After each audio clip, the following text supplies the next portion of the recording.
Hi, I'm Steve Bittinger. I'm going to take you with me on a walk today on some of my favorite trails on Mount Majura.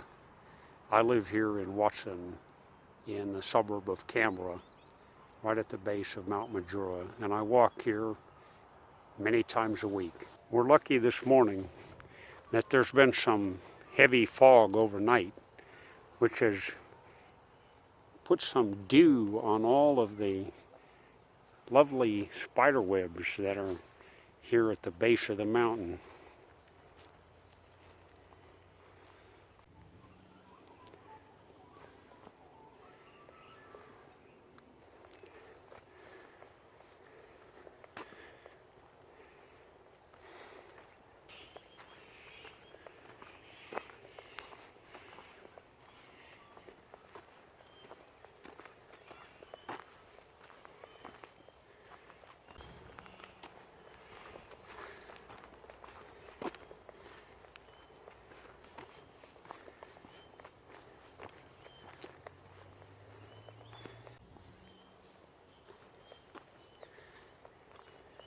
Here we join the Clancy walking track, which comes up from one of the other parking lots different than the one I started at this morning. Mount Majura is 890 meters high. We started at about 610.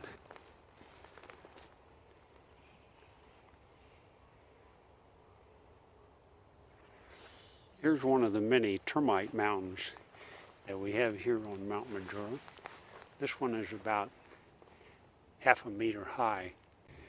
We're coming to the end of Clancy's track, and just where it joins the fire trail that circles the base of Mount Majura, there's this big line of stones. We've now come to the top end of Clancy's track, and we'll join the fire trail and turn to the left.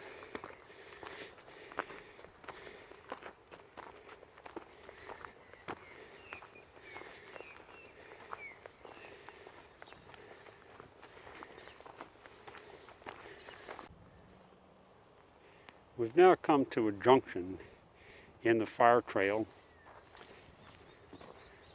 Down below it goes back down to the highway, and the Majura track heads on a little farther up here. Some people like to ride their horses here, so there's a little place here where it's nice to duck under the fence.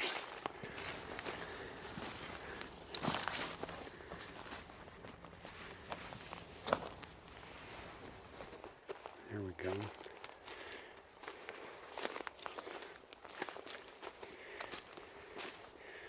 So you're coming with me today on a bunch of off-track walking. The Guru Reserve to the north, and in the distance on the left you can see the suburbs of Gungahlin. Now we've come across the top of that northern clearing, heading back into the forest, and I'm just going to make my way up to the top of the ridge. Here on the ground in front of me is an old fence. This fence line extends up the hill there for several hundred meters. There's still a few remnant fence posts in the traditional style where they chipped a hole in the post. Who knows how long it may have been, maybe 100 years, since these fence posts and rails were in use.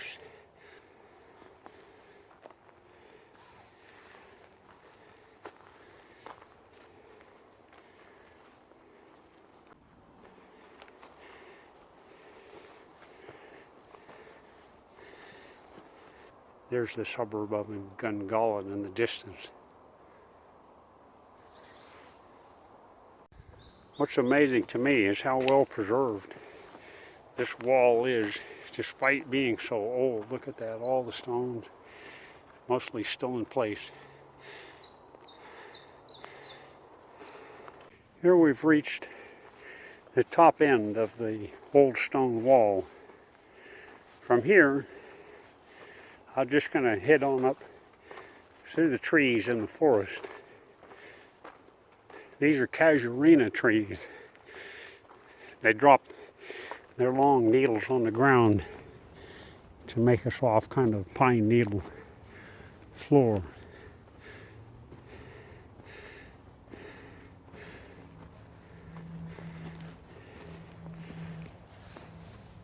As we climb higher through the casuarinas, we start to see a few of these snow gums near the top of the ridge where it's cooler in the winter.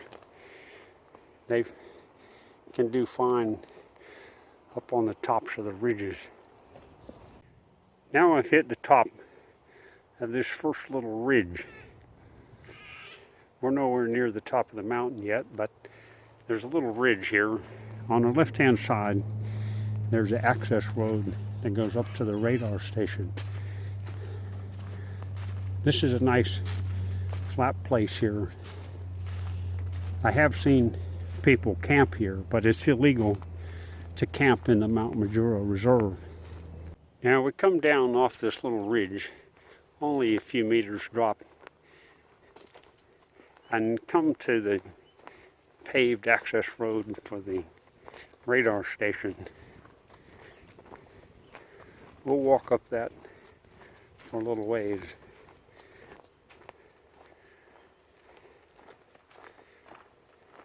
If I want to take it easy, I just wander on the road all the way to the top.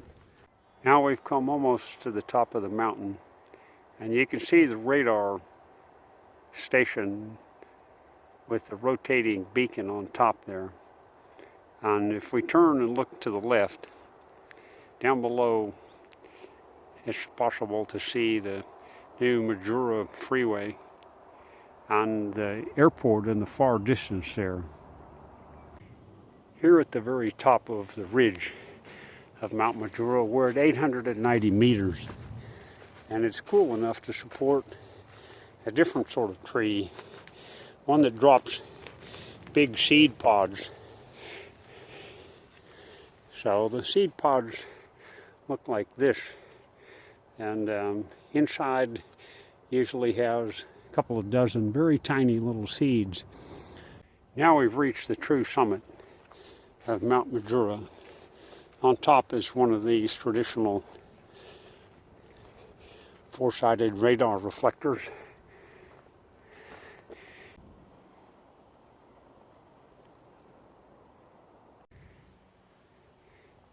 We're now heading down, and there's a nice fire trail here, reasonably level for several hundred meters right along the ridge top. On the left, there's one of the little markers for the Canberra Centenary Trail. There's a trail that goes 100 kilometers right around all of Canberra, and these markers are along the whole circular route. Some of the trail, the fire trail, gets very steep here, you can see, and all those little rocks in the trail make like marbles. It makes it easy to slip. Sometimes I find it easier to walk over on the grass on the side. I love just being able to walk anywhere I want to across the whole mountain like this. Now we've come down in elevation a good ways. We're back into the casuarina trees again.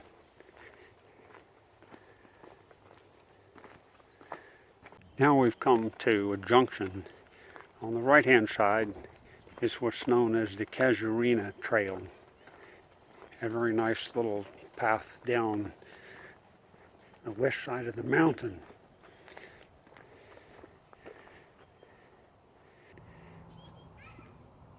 This is known as the old sheep camp because historically there were a sort of clearing here, and sheep would congregate for an overnight stay.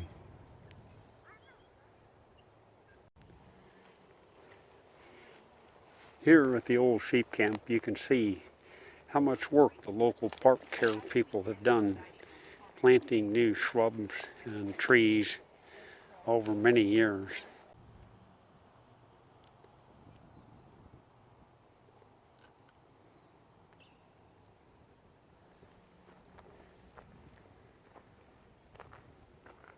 We have an Australian magpie giving us a song there.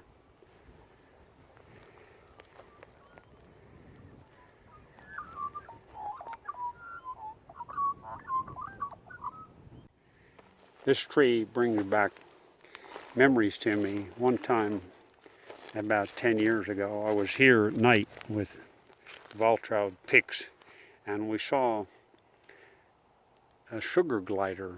He was right on the crotch of this tree, and then he ran up the tree on the trunk and launched himself and flew down across the forest and landed in another tree down there. Now we've come down to the lower slopes of Mount Majura, one of my favorite areas here, where we have this low sort of tussock grass on the ground and a forest of very open snow gums. At the right time in the spring, there's many fringed lilies that grow here. I've seen as many as 100. They're beautiful little pink flowers that, as the name suggests, they have a fringe on the edge of each petal. Just absolutely gorgeous, but they only last a few days, so you have to be here at exactly the right time to see them. Now we've come to the boundary with the Majura pines.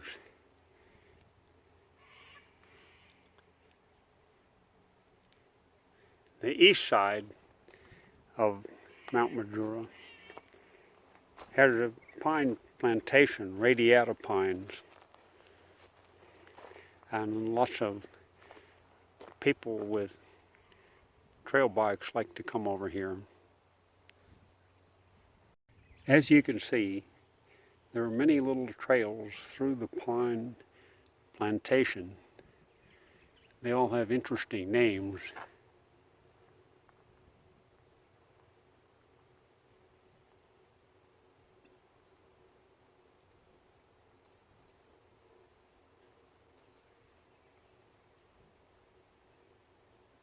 Now we'll follow the fire trail back down toward Hackett, and we'll come across two dams. This is the upper dam. It's been 6 months or more since any water flowed into it, so you can see the water level has dropped by perhaps a meter. I have seen as many as half a dozen kangaroos lined up along the bank right here, drinking at the same time. Here's a photo that I took many years ago when a whole group of volunteers was planting those little plants along the side of the dam. And now the Park Service has put this nice display to explain about the dams and the environment here. Here's the lower dam. It's a little bit bigger. Again, the water level has dropped substantially compared to 6 months ago.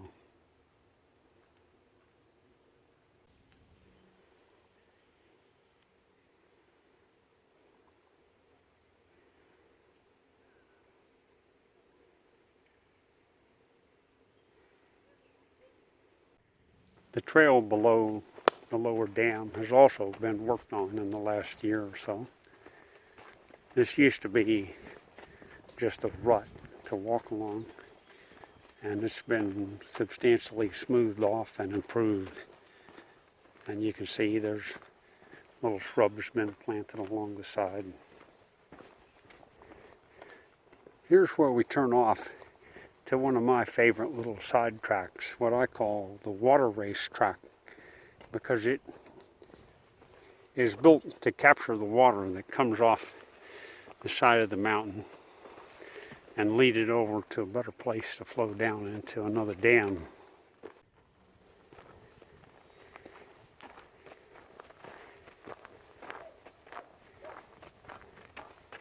Now we've come to the actual water race itself. A water race like this was often constructed in gold mining days to capture the water off the mountain and direct it through the sluice mining process wherever they had found some gold-bearing gravel. I don't think that's the case here. It's probably just that they were trying to manage the water flow off the mountain and to prevent floods into the suburbs. Now you can see there's a nice, very level path along this pile of rubble that's been put on the left-hand side, and a ditch on the right to capture the water and lead it around the side of the mountain to a couple of dams that are over there.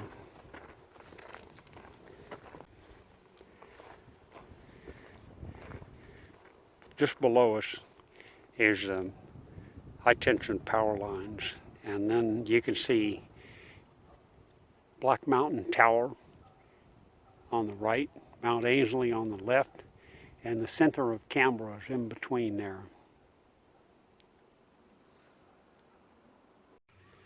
This is a special sort of gate structure called a cavaletti. It's designed to allow horses to step carefully through here, but instead to make it hard for motorcycles and bicycles to go across. A concrete water tank, it's massive and holds water supply for most of Hackett. Here's an interesting display that describes a little scientific experiment that was done here, including the parks people and the park care group. They fenced off an area to see what the impact of browsing by kangaroos and rabbits might have been. And the other has mesh that allows the rabbits in. Both of the fences keep the kangaroos out. So here's the one you can see. There's sort of chicken wire fencing that keeps the rabbits out. And the grass is somewhat higher there, perhaps. And if you look over here, here's the one that has no chicken wire. It does have kind of grid fencing, but that's enough to keep the kangaroos out. And because it's been a wet year, we had a wet spring, there's not that much difference between what's inside the fence and what's outside the fence here. Just down below the giant Hackett water supply tank is an overflow drain from the tank.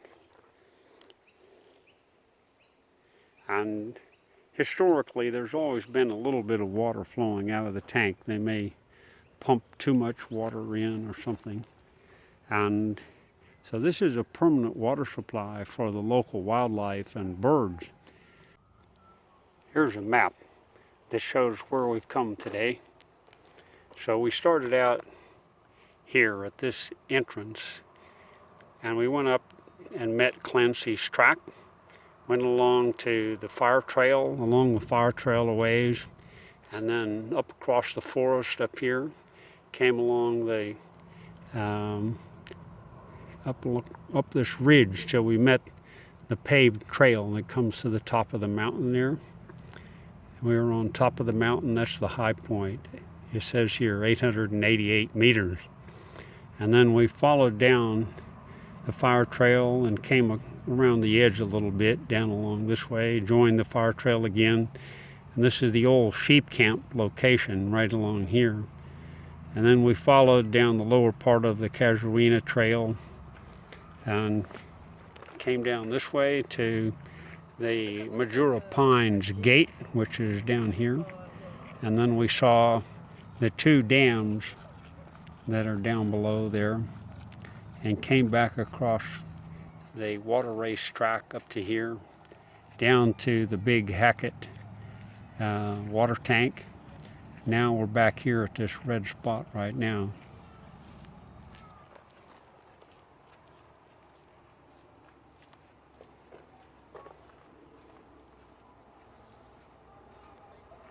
you can see that lots of people like to come out and have parked their cars here, and they go for a walk with their family and friends on Mount Majura. Now we're coming to the last stretch before I get back home.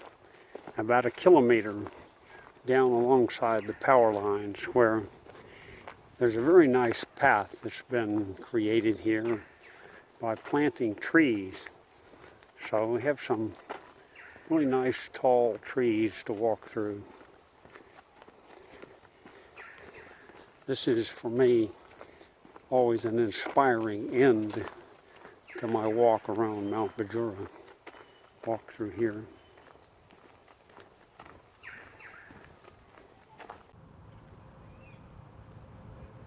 Finally, at the end of our walk, we have this little dam that's here in North Watson.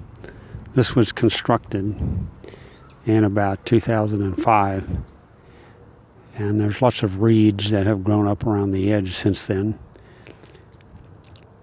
Many ducks live here, and a few years ago we even had some black swans that nested, and they had 5 babies that hatched out and managed to survive to adulthood. I was fortunate enough to be here at the moment that the parents encouraged all 5 babies to fly away.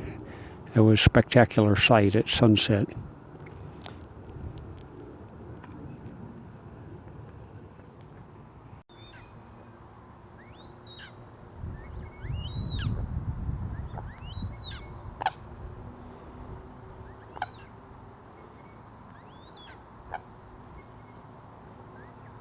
Thanks for coming with me on this walk around Mount Majura, one of my favorite things to do. Thank you.